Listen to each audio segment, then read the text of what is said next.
subscribe, like, dan komen. Bagus. Cek. Oke, assalamualaikum warahmatullahi wabarakatuh. Berjumpa lagi dengan saya di channel Ali Indonesia dan Malaysia. Semoga semuanya sehat selalu dalam lindungan Allah Subhanahu Wa Taala, diberikan kesehatan, keselamatan dunia dan di akhirat. Dan semoga yang nonton video saya yang sakit diangkat segala penyakitnya, dan apa yang dicita-citakan tercapai dikabulkan oleh Allah Subhanahu Wa Taala. Amin, amin ya rabbal alamin. Oke. Jadi saya dekat sini nak itu, geng.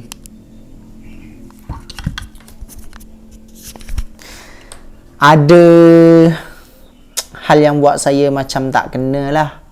Sebab saya nak cerita dulu daripada awal saya niaga roti canai ni. Alhamdulillah, daripada awal saya niaga roti canai berjalan dengan lancar, dan ni kan, saya awalnya kan niaga dekat rumah, buka kedai kecil-kecilan macam tu di rumah macam tu kan. Sebab roti canai saya semakin laris, ramai orang yang meminati, dan ramai dengan rasa ataupun kualiti yang saya buat adalah asli daripada dia, macam rasa persis sama dengan di Malaysia macam tu lah. Sebab saya kan belajar dengan orang Melayu, dan saya pun rempah-rempah pun saya belajar daripada sana dengan orang Melayu juga, tempat niaga saya. Kalau yang ikuti video saya daripada lama, daripada dulu, pasti korang tahulah saya kerja dekat warung Sri Lanka macam tu. Okey, dan saya, sebab di warung saya ni kan macam mana saya cuma tak bergantung pada satu tempat niaga, satu tempat di rumah saya ni lah. Di rumah saya, di warung roti canai, di kedai ni, di rumah ini pusatnya pertama saya buat. Lepas tu saya berfikir kalau saya akan buat dua tempat macam tu niaga, di kedai. Lepas tu paginya saya akan pergi ke pasar untuk melebih luaskan lagi orang mengenal roti canai saya macam tu. Dan alhamdulillah saya niaga di mulanya saya macam keliling macam tu lah, roti canai bergerak atas motor pakai kuali kecil. Sebab pertamanya kan saya tak ada fikiran untuk beli kuali besar dan standby dekat sana. Dekat perjalanan ramai yang berhentikan, lepas tu ramai orang tunggu, terlalu lambat saya masak untuk orang-orang yang ramai nunggu macam tu lah. Sebab kualinya kecil, cuma masak dua tempat saja. Lepas tu beberapa hari sampai 1 bulan saya upgrade, beli kuali yang lebih besar, dapur macam di warung di rumah saya ni lah, lebih besar. Lepas tu saya standby dekat pasar saja, paginya tak bergerak, cuma standby dekat sana. Lepas tu saya beli untuk niaga dekat sana macam tu lah, standby dekat sana, dekat pasar. Alhamdulillah ramai gila orang minat, dan orang yang datang pertama tu esoknya datang lagi macam tu. Lepas tu ramai yang jadi customer tetap saya macam tu, sampai saya hafal lah muka-muka dia orang customer saya. Lepas tu saya cari jalan lagi untuk lebih meluaskan lagi. Nah, itu kan yang dekat pasar saya niaga pagi, daripada jam 4 pagi sampai jam 11, jam 10.30 macam tu. Kalau roti habis saya balik cepat macam tu, kalau habis cepat saya balik cepat macam tu kan.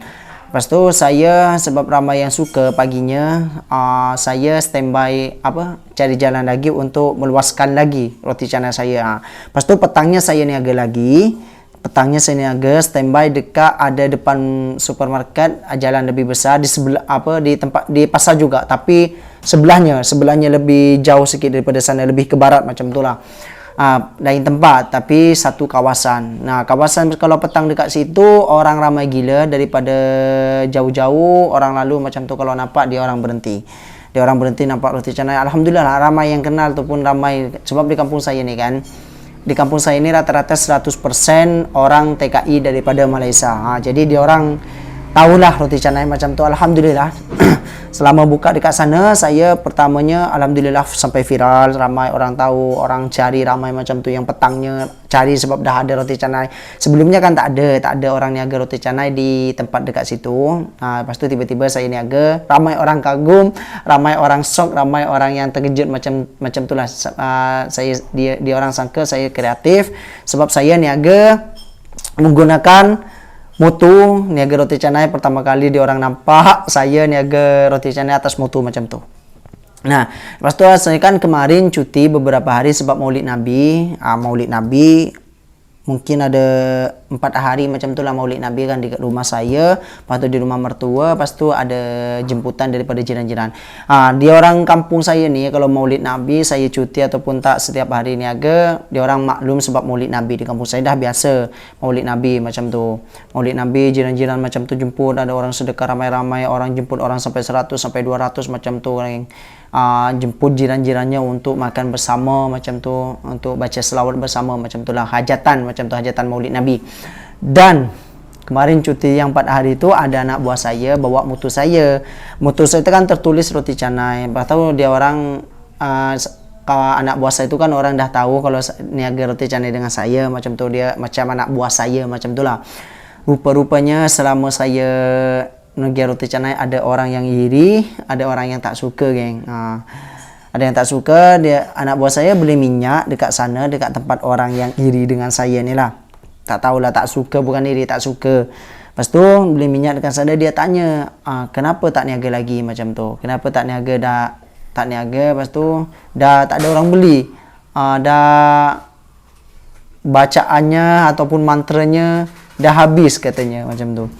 Rupanya pas tu kalau awal-awalnya semua barangnya dibawa, kan awal-awalnya saya bawa barang semuanya tu kan, kuali yang saya baru beli, kuali besar dengan dapur yang besar macam tu, saya bukan bawa semuanya. Lalu depan kedai dia kan niaga macam minyak, macam pupuk macam tu niaga. Dan rupanya dia tak suka dengan saya, sampai-sampai dia cakap macam tu dengan anak buah saya. Lepas tu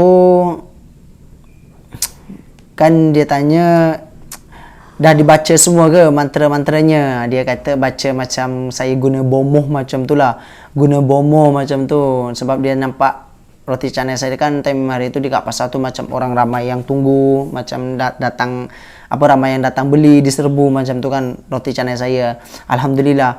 Rupanya dia tak suka, geng. Tak tahulah, ada sebab saya selalunya sebelum saya niaga kita selalu saling tegur macam tu, meskipun tak kenal saling tegur, permisi macam tu, sebab lalu depan kedai dia macam tu, permisi macam tu.